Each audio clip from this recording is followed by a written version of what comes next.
السلام علیکم ورحمۃ اللہ وبرکاتہ۔ ناظرین، میں اللہ کے فضل اور کرم کے ساتھ آج کی نئی ویڈیو لے کر آپ کے سامنے حاضر ہوا ہوں۔ مجھے امید ہے کہ آپ سب خیر وعافیت سے ہوں گے۔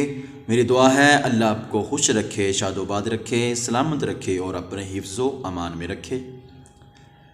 ناظرین، میری آج کی ویڈیو تسبیح فاطمہ کے حوالے سے کہ حضرت امام حسن اور امام حسین کی اماں جان اور مولا علی کی زوجہ محترمہ اور حضور علیہ الصلوۃ والسلام کی پیاری بیٹی فاطمۃ الزہرا رضی اللہ تعالی عنہا، یہ تسبیحات آپ پڑھا کرتی تھی۔ کیوں؟ یہ حضور علیہ الصلوۃ والسلام نے آپ کو طریقہ بتایا تھا اپنی بیٹی کو، اس لیے کہ حضرت فاطمۃ الزہرا رضی اللہ تعالی عنہا اپنے گھر کا کام کاج کر کے حتیٰ کہ چکی پیسنے والا کام بھی آپ خود کیا کرتی تھی۔ تو کیا ہوا کہ آپ کے ہاتھوں پر سرخ کلر کے نشان پڑ جاتے تھے، سرخ کلر کے نشان پڑ جاتے تھے ہاتھوں پر چکی چلا چلا کر۔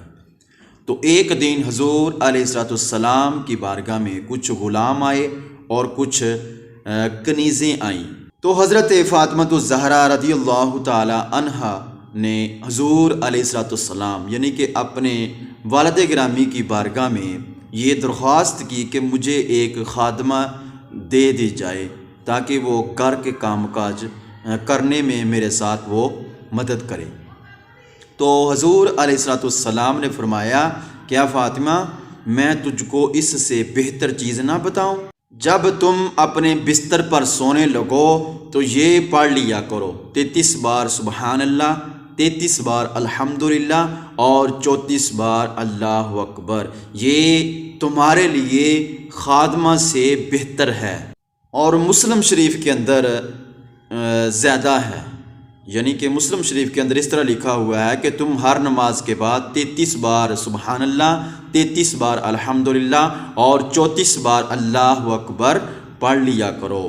گویا کہ اس ذکر سے کام کاج کی جو تھکاوٹ ہے وہ دور ہو جاتی ہے۔ اسی لیے تو حضور نے اپنی بیٹی کو یہ وظیفہ دیا کہ تم یہ کر لیا کرو، یہ تمہارے لیے خادمہ سے بہتر ہے۔ ایک روایت کے اندر اس طرح آیا ہے کہ یہ وظیفہ حضور علیہ الصلوۃ والسلام نے اپنی بیٹی فاطمۃ الزہرا اور مولا علی شیر خدا رضی اللہ تعالی عنہ کو، دونوں کو بتایا تھا، جنہوں نے اسے کبھی نہیں چھوڑا۔ اسی لیے تو اس وظیفے کو حضرت فاطمۃ الزہرا رضی اللہ تعالی عنہا کی نسبت سے اسے تسبیح فاطمی کہا جاتا ہے۔ اور اس وظیفے کی فضیلت کے حوالے سے حضور علیہ الصلوۃ والسلام نے فرمایا کہ جو اسے پڑھے گا اس کے گناہ بخش دیے جائیں گے، چاہے سمندر کی جاگ کے برابر ہوں۔ اور دوسری حدیث پاک کے اندر آیا ہے کہ جو اسے پڑھے گا اس کے گناہ بخش دیے جائیں گے، خواہ پہاڑ کی مانند ہوں۔ اور پھر اس وظیفے کو پڑھنے والا نامراد اور نا امید نہیں ہوگا۔ یہ تھی میری آج کی ویڈیو۔ کتنا پیارا وظیفہ حضور اپنی بیٹی فاطمۃ الزہرا کو دے رہے ہیں، تو کیوں نہ ہو کہ ہم بھی یہ وظیفہ اپنی بہنوں کو، اپنی بیٹیوں کو، اپنی ماؤں کو بتائیں۔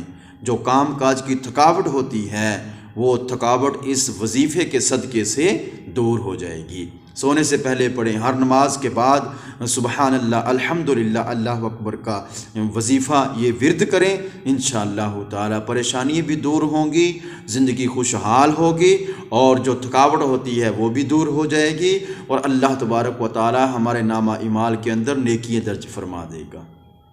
تو اس لیے یہ وظیفہ کوئی عام وظیفہ نہیں، بہت بڑا وظیفہ ہے۔ کیوں؟ حضور اپنی بیٹی فاطمۃ الزہرا کو یہ وظیفہ دے رہے ہیں کہ فاطمہ تو یہ وظیفہ کر لیا کرو، تمہارے لیے یہ خادمہ سے بہتر ہوگا۔ تو ناظرین، ہمیں بھی یہ وظیفہ کرنا چاہیے۔ اللہ تبارک و تعالی ہم سب کو عمل کی توفیق عطا فرمائے۔ ناظرین، اگر میری ویڈیو اچھی لگی ہو، جاتے جاتے میرے چینل کو لائک کر دیں، سبسکرائب کر دیں، ایک اچھا سا کمنٹ دے دیں۔ میری دعا ہے اللہ آپ کو خوش رکھے، شاد و آباد رکھے۔ والسلام ورحمۃ اللہ وبرکاتہ۔